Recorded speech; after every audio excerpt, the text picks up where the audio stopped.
तर पुण्यातील सराईत गुंडाचा सोलापुरात एन्काउंटर करण्यात आलेला आहे। पुण्यातील सराईत गुंडाचा सोलापुरात पोलिसांनी एन्काउंटर केलाय। सोलापुरातल्या लांबोटीजवळ पुणे गुन्हे शाखेने ही कारवाई केली आहे। शाहरुख उर्फ अट्टी रहीम शेख असं या 23 वर्षाच्या सराईत गुंडाचं नाव आहे। तर याचा आढावा घेतला आमच्या प्रतिनिधीने।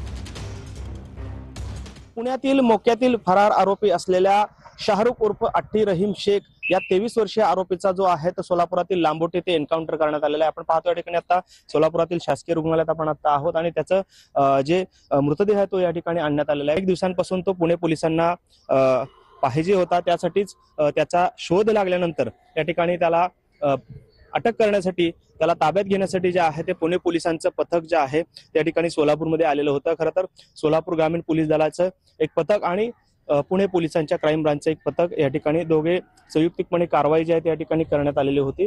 त्याला अटक करण्यासाठी त्याच्या घरी गेलेला असताना त्या ठिकाणी त्याने जो आहे या ठिकाणी पोलिसांवरती प्रतिहल्ला जो आहे तो केलेला होता। फायर केल्याची माहिती जी आहे ती समोर आलेली आहे आणि त्यामध्येच दोन्ही पोलीस आणि आरोपीमध्ये चकमक झाल्यानंतर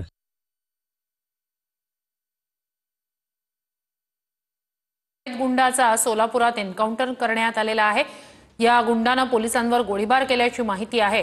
पुणे गुन्हे शाखेने ही कारवाई केलेली आहे। पुण्यातल्या सराईत गुंडाचा सोलापुरात एन्काउंटर करण्यात आलाय। शाहरुख असं या पुण्यातल्या सराईत गुंडाचं नाव आहे।